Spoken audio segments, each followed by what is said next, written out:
Seja muito bem-vindo a 2 Dias de Teologia, tá? Um pouco diferente tudo aqui, mas eu ainda sou Iago Martins, você ainda tá no meu escritório, ainda que meu escritório não esteja mais aqui, eu não tenho mais mesa, não tenho mais computador, não tenho mais nada aqui, tenho só a câmera na parede, umas luzes e uma cadeira. Então, aqui deixou de ser meu escritório, agora é minha sala de leitura. Eu ainda devo chamar isso de escritório? Eu não sei. Eu tenho um escritório fora de casa agora? Tenho. Eu tenho um office que não é mais home office. Agora lá no Instituto Schaefer de Teologia e Cultura, lá tá meu equipamento todo lá e tal, é lá que eu faço minhas coisas agora, trabalho fora de casa. Aqui em casa eu só estudo e leio, eu não fico mais produzindo e escrevendo em casa, por mais que eu tenha um iPad que eu uso para escrever de alguma forma, mas isso aqui ainda é um office, eu não sei, é minha biblioteca. Seja muito bem-vindo ao 2D Teologia, eu sou Iago Martins e eu não sei onde é que você tá, só sei que o vídeo de hoje é mais um Pergunte ao Pastor. Pastor, se eu fizer um pacto com o diabo para ir pro céu, eu vou pro céu ou pro inferno? Você já nasce com um pacto com o diabo, certo? Você já nasce, segundo Efésios capítulo 2, sujeito, servo às forças espirituais malignas. Então, se você nasceu, você já tem um pacto com o diabo, você já é humilhado pelas forças do diabo, você já obedece o diabo já é teu rei, já é teu dono. Então, como é que você pode oferecer alguma coisa pra ele? Ah, vou dar minha alma, vou vender minha alma pro capeta. Tua alma já é do capeta, então não tem o que fazer. Quando você encontra Jesus, você sai do reino das trevas, chega então ao reino da maravilhosa luz, tua alma sai de debaixo da atuação do diabo e agora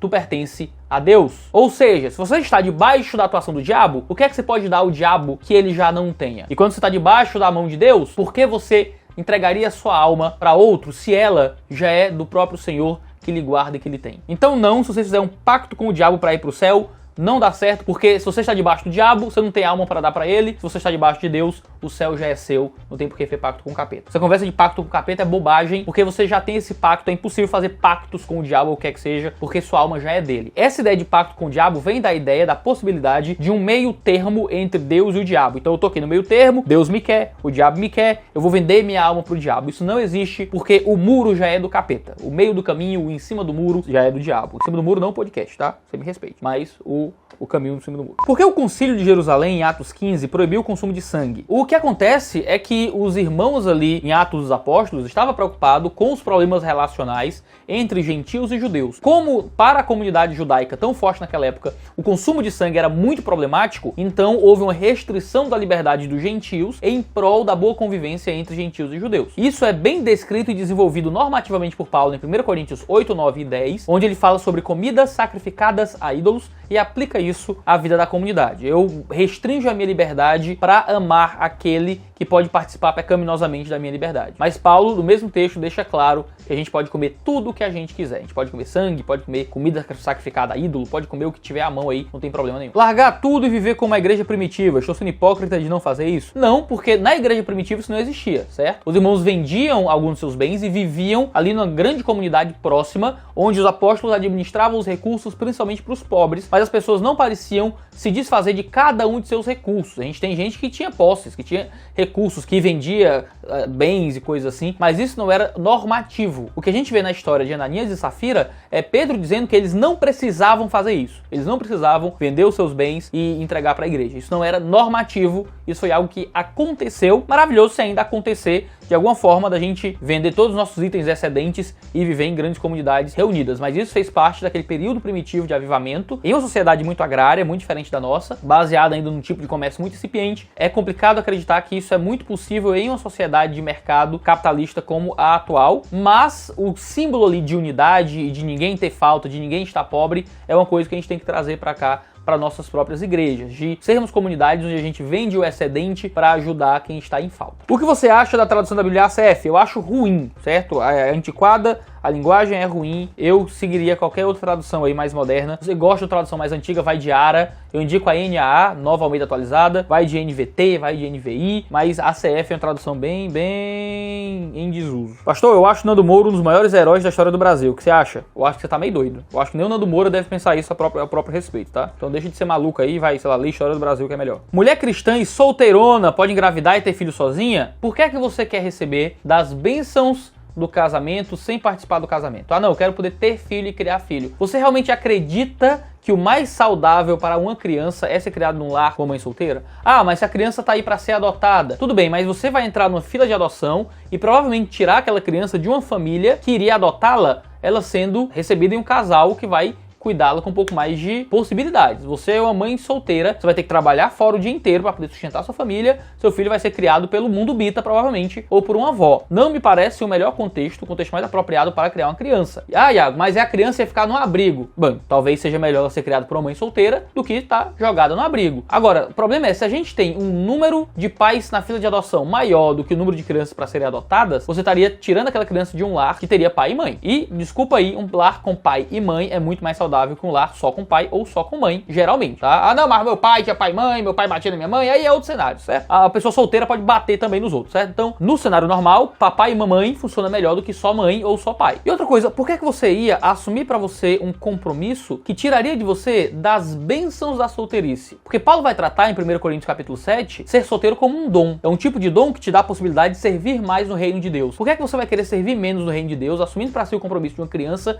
que não é responsabilidade sua, porque você não tem marido, simplesmente pra suprir o quê? A falta de um marido, a falta de filhos biológicos. Se você adota uma criança pra suprir faltas pessoais, você vai matar essa criança, você vai destruir essa criança, porque nenhuma criança deveria ser consolo de ninguém. Então assim, é pecado, pastor? Pecado não dá pra dizer que é pecado, mas eu acho uma falta de sabedoria imensa você assumir pra si aquilo que nenhuma mãe queria. Nenhuma mãe solteira queria estar solteira sendo mãe. A maioria queria estar com um bom marido, estar com um pai que cuidasse da criança. Por que você vai assumir pra si o que pra muita gente é uma maldição, como se fosse um desejo? Eu acho que isso não faz nenhum sentido, tá? Pecado intencional tem perdão? Tem, se você se arrepender intencionalmente do pecado intencional. Seguir a Deus e abandonar seus sonhos, exemplo, trabalhar em uma determinada área que sonho, depende, cara. Se os seus sonhos não representam, primeiro, padrões éticos relacionados à vontade de Deus, aí é um problema. Aí você tem que abrir mão de sonhos que te separam do Senhor. Meu sonho é ter um determinado emprego e esse determinado emprego me afasta do relacionamento com Deus. Você tá sonhando mal. Meu sonho é ter determinado tipo de vida. Eu quero ser rico, ter mulheres, luxo e tal.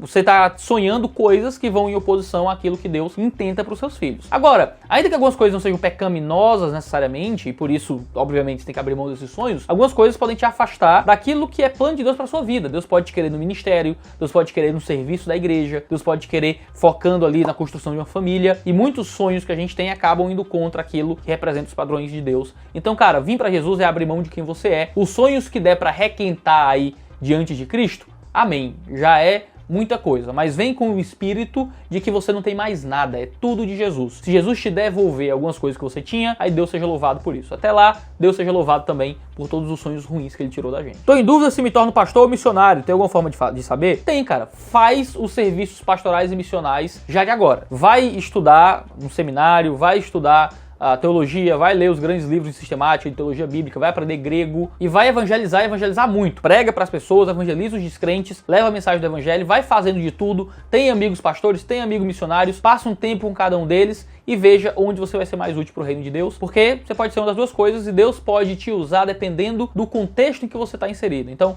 na minha circunvizinhança, existe mais necessidade de pastores, ou existe mais necessidade de missionários, isso é que vai surgir aí à medida que você for se relacionando com o ministério. Casar com separação de bens é pecado? Eu acho que sim, certo? Porque você está casando já se precavendo de um possível divórcio, né? E eu não consigo imaginar que a entrega completa e una do casamento é o tipo de coisa que você entra com ressalvas, tá? Casar com separação de bens, pra mim, não faz muito sentido. Eu acho que faz sentido nesse mundo moderno, que a galera casa sem ter certeza, se o outro tá olhando só pro meu dinheiro e tal. Eu acho isso um absurdo. Mas cada um faz o que quiser da sua vida aí. Eu casei com separação parcial de bens, eu acho, porque eu não tinha nada, mas eu também não, e era mais barato do que casar com comunhão completa. Mas comunhão parcial de bens é tudo que a gente tinha antes de casar permanece com a gente. Só é comunhão total de bens com aquilo que a gente constrói depois de casar. Eu acho que se eu separar, eu levo uns 4 livros e umas meia velha aí, no máximo. É pecado ter cachorro envolvido no casamento? Você tá falando de bestialidade? Não, né? Cachorro envolvido no casamento é o quê? Quer casar com cachorro? Quer fazer comunhão parcial de bens com cachorro? Quer que vai ficar com cachorro quando divorciar? Eu espero que essa pergunta seja sobre cachorro entrar no casamento com as alianças na almofadinha. Tomara que seja isso, certo? Porque se for isso, tá tudo bem, tá? Qualquer outra coisa que envolva cachorros e atos conjugais, pelo amor de Deus, isso é pecado e eu acho que é até crime. Deus. Tira isso da minha cabeça. Iago, o que você acha de trabalho com psicólogos nas igrejas? Cara, existem muitas demandas de psicologia mesmo nas igrejas. Existem muitos irmãos com problema de transtornos psicológicos e também psiquiátricos. E como pastores, nós temos que ser muito sábios para entender o que é pecado, o que é mero comportamento, o que são questões da ordem da moral, não é? Até da espiritualidade, da religião, e o que é que pode ser algo que um psicólogo vai ajudar, né? A gente tem que conhecer bons psicólogos, como pastores, para indicar a irmãos da igreja, psicólogos cristãos, de boa teologia, de linhas da psicologia que não sejam anticientíficas ou místicas, né? Porque tem muito aí, psicologia profunda, Freud, tudo isso é misticismo, certo? Psicologias curtas, né? Terapias comportamentais das mais variadas e humanistas das mais variadas, são muito melhores do que terapias profundas aí da psicanálise e coisas assim. E a gente tem que ter algum conhecimento incipiente, pelo menos de psicologia, para a gente saber avaliar coisas e conseguir fazer esse trabalho uno e integral nos irmãos que têm problema com desafios psicológicos. Um cara que tem problemas psiquiátricos ou psicológicos precisa passar por aconselhamento pastoral, porque o aconselhamento pastoral também é terapêutico nesse sentido. Por outro lado, existem questões envolvendo bem-estar, autocompreensão, que não passam diretamente por aquilo que um pastor faz. A minha função como pastor não é fazer você se sentir bem,